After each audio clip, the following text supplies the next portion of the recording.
Salut les amis, je suis si contente que tu sois ici aujourd'hui avec moi. Donc, on va aller voir un peu qu'est-ce qui s'est passé dernièrement avec John. Donc, on a vu que John, il est arrivé sur l'île de Ghana, mais malheureusement, sa femme et son enfant, ils sont morts. Puis, John, il a pas découragé, il a continué à enseigner, à vouloir aider, en fait, le peuple de Tana. Et John, l'une des façons qu'il fallait qu'il fasse, il fallait qu'il aille parler au peuple pour les encourager d'arrêter toutes les tueries qu'ils faisaient. Et ils ont accepté vraiment. Mais parmi ces gens-là, il y avait des gens qui l'aimaient quand même pas. Et un beau jour, John, il a pensé, mais ce serait bien pour nous, les chrétiens, d'avoir une église. Donc, ils ont commencé à bâtir une église. Mais pendant le processus, ils ont trouvé une grande pierre ronde, une pièce ronde. En fait, c'était pour pouvoir faire les sacrifices humains. Et là, les gens, ils ont commencé à avoir peur. Ils voulaient arrêter la construction. Et John a pensé que c'était un bon moment pour leur montrer que notre Dieu était plus puissant, est plus puissant que les mauvais esprits. Donc, John a dit, on laisse la pièce en place. Et ils ont continué la construction et finalement, ils ont eu leur église. Tout le monde était content, tout le monde était fier. Et on a vu aussi qu'il y avait des sorciers qui voulaient tuer John. Hein? Et ces trois sorciers-là, la façon qu'ils tuaient les gens, c'était soi-disant avec des fruits. Donc, si tu croquais dans un fruit, ils pouvaient te tuer à partir de ça. Et là, John, il avait décidé de prendre des prunes, 3 prunes qu'il avait croquées dedans pour donner aux sorciers. Il a dit, allez-y, tuez-moi. Et tout le monde s'était dit, mais John, il a perdu la tête. Mais comment ça, il fait une chose comme ça? Et finalement, ces sorciers-là, ils ont dit, OK. Ils ont commencé à faire des cérémonies et ils ont fait des danses. Ils ont commencé à entonner des chants. Et là, John, pour les niaiser un peu, s'est approché, il a dit, mais allez-y, dépêchez-vous, faites appel à vos dieux, tuez-moi, allez-y. Et là, les sorciers se sont regardés, ils ont dit, mais on a besoin d'aide, il faut qu'on aille chercher d'autres sorciers. Et John, il avait beaucoup de courage de faire ça, n'est-ce pas? Donc, c'est ça. Donc là, ils sont allés chercher d'autres sorciers. Ils ont commencé à faire toutes leurs cérémonies. Et John, il était toujours là. Et John est allé les voir. Il a dit, mais voyons, qu'est-ce qui se passe? Vos pouvoirs ne fonctionnent plus? Et John, parce qu'il savait que Dieu était beaucoup plus puissant puis que Dieu le protégeait dans cette situation-là, les amis. Puis, John, vous savez, c'était ça sa mission, d'aller dans le peuple de Tana pour pouvoir montrer à ce peuple-là que les mauvais esprits, les faux dieux n'avaient pas de puissance sur Dieu, le seul vrai Dieu qui pouvait les protéger.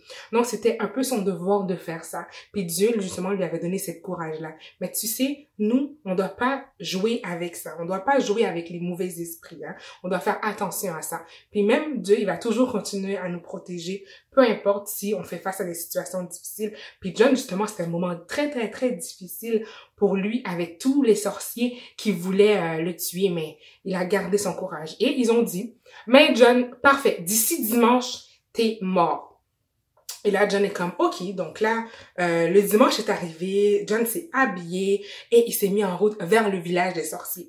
Et tout le monde était là, tout le monde s'était réuni parce qu'ils avaient besoin de voir qu'est-ce qui se passe. Est-ce qu'il était mort? Et finalement, ils se sont approchés.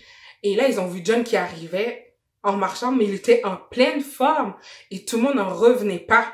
Et là, John a dit, vous voyez, Dieu, il est plus puissant. Mon seul vrai Dieu est plus puissant que vos dieux à vous. Et vous allez jamais pouvoir me faire quoi que ce soit parce que Dieu, il me protège. Et là, tout le peuple de Tana ont réalisé, en fin de compte, pendant toutes ces années-là, ils ont mis tout leur espoir dans ces faux dieux-là et ils se sont rendus compte que dans le fond, il fallait que mettre leur espoir en Dieu. 2 des sorciers qui étaient là, mais un particulièrement, il est venu voir John et il a dit, oui, j'avoue que ton Dieu, il est vraiment puissant et il est vraiment plus puissant que nos dieux à nous. Et là, John s'était assis avec eux ensemble et ils ont commencé à parler. Il a commencé à parler de Dieu. Et John, pendant ce temps-là, 2 des sorciers, justement, sont venus pour écouter avec la grande foule. Mais parmi les sorciers, il y en avait un, lui, il était pas content. Il voulait vraiment pas accepter cette vérité, en fait. Donc, il a décidé d'aller chercher une lance et pour pouvoir essayer de faire du mal à John. Donc, pendant que tout le monde était réuni ensemble, il s'est mis autour, il a commencé à danser et vouloir lancer sa lance sur John. Mais lorsque le monde a vu ça, ils se sont réunis, se sont resserrés plus près encore de John pour pouvoir le protéger. Wow! Donc, les gens, à ce moment-là, j'imagine qu'il y en a qui ont commencé à croire et à écouter un peu plus ce que John avait à dire au sujet de Dieu. C'est pas merveilleux, ça? Qu'est-ce que Dieu a réalisé dans ce village-là? Et même un peu plus tard, John était chez lui, il était en train d'étudier, et à ce moment-là, il y avait un des chrétiens de l'île qui est venu le voir, qui lui a dit, John, il y a quelque chose qui se passe. Sur l'autre île, les missionnaires n'ont plus, en fait, de farine pour faire du pain. Et John, il a vu que c'était une situation grave, parce que s'il n'avait plus de farine pour faire du pain, donc il ne pouvait pas manger.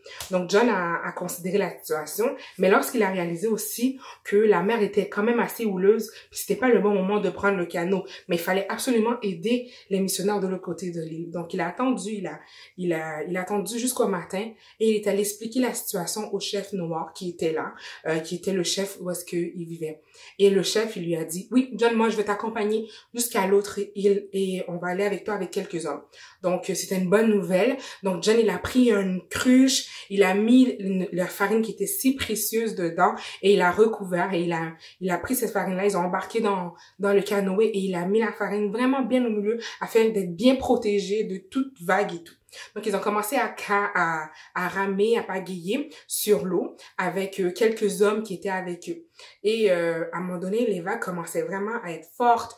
Et là, ils avaient vraiment de la difficulté à avancer, malgré que les hommes étaient très musclés. Ils avaient quand même des gros bras pour pouvoir avancer, mais les vagues étaient vraiment plus fortes. Puis à un moment donné, les hommes ont commencé à crier, « Ok, non, non, ça suffit. Faut qu'on retourne, ça, on peut plus continuer. Ça devient dangereux. » Et là, John était comme, « Non, s'il vous plaît, il faut continuer. Les missionnaires, ils ont vraiment besoin de manger. » Et à ce moment-là, il y a un autre homme qui a dit, « Oh, regarde, il y a justement une petite vague là-bas. On va essayer de la prendre, comme ça, ça va nous faire avancer un peu plus. » Donc, c'est ce qu'ils ont fait. Ça les a aidés, effectivement. Mais à ce même moment-là, il y a eu une autre vague qui les a frappés. Et cette vague-là, c'était vraiment trop fort pour eux. Et le canoë s'est renversé. Tout le monde était culbuté dans l'eau. Et là, ben, tout le monde savait nager, sauf John. Quoi? Mais qu'est-ce qui va arriver à John? Donc, John a décidé de s'accrocher au canot. Et ben, pour savoir ce qui va arriver, il faut revenir la prochaine fois. Bye bye!